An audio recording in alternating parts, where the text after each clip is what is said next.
سلام علیکم خدمت تمام بینندگانی که این تصویر را بینا هستند و همچنین سلامی هم خدمت بنیاد خیریه عبدالجبار جان احمدی که امروز به تعداد 50 نفر به واسطه اینکه فرارسیدن عید سهید رمضان پیش رو هست در نظر گرفته که به تعداد 50 تن از این کودک‌ها را سرشون رو خم کنه و جای سپاسگزاری و جای شکرگزاری هست و جای قدردانی هست که همچون برادر مهربان و خوشقلبی ما در خارج از کشور خویش داریم و دل ایشان بسیار میتپد و برای این کودکان و همچنین دلسوز هست و جای دار است که سپاسگزاری کنیم توسط بنیاد عبدالجبار جان احمدی که امروز گل لبخند به لبان این نازنین آمده و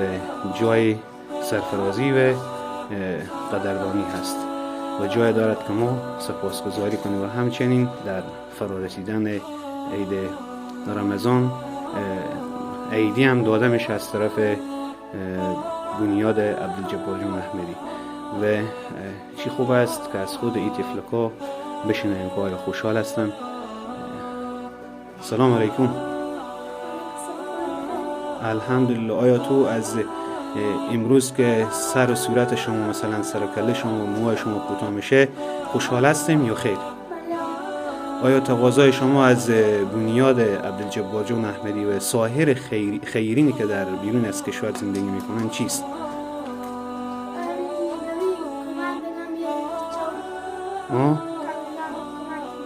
آفرین جزاکم الله.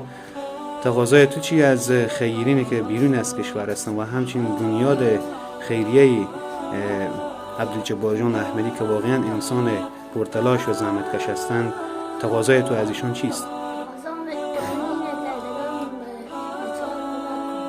آفرین جزاکم الله جزاکم الله. همه شما انشالله خوشحالیم امروز نه؟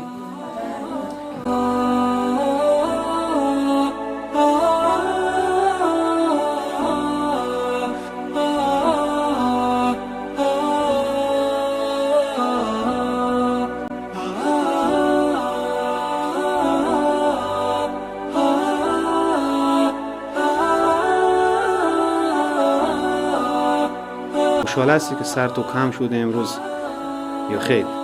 خیلی خوشحالی. آیا پول ایر داشتی که مثلا سر خود کم کنی دم اید یا خیر؟ نداشتی؟ تقاضای تو از بنیاد عبدالجبار جان احمدی و همچنین سایر خیرین چیست؟ چی تقاضا داری دیگه؟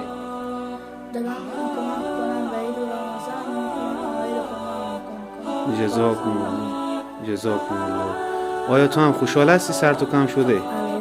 خیلی خوشحالی. پارسال ماه مبارک رمضان یک برادر به 50 یتیم لباس تیار کرد. یک برادر روزی که آورد اینها توزیع میکرد، یک دو تا یتیما برادر بودن، سن 5 ساله بودن. این برادر گفت که من میخوایم همین طوری که گریه یتیما رو دیدم خنده زینا رو ببینم، همین لباسا و کوشار به پا از اینا و بر از اینا میکنم، یک قبل اینا خوشحال شن بخندن، من خیلی خوشحال میشم، خیلی دوست دارم خنده از اینا رو ببینم. گفتم خیلی کار نیکه. خودش با دستان خود لباسا رو بر از یتیما کرد، کوشار به پا از اینا کرد. این یتیما به داخل مدرسه و دارتا میدویدن پیش از این اطفال، پیش از این همسن سالای خود، میگن ببین اگر ما پدر نداریم، ان پدر ما به ما، کاکای ما به ما لباس آورده، کفش آورده، میخندیدن، خیلی خوشحال بودن.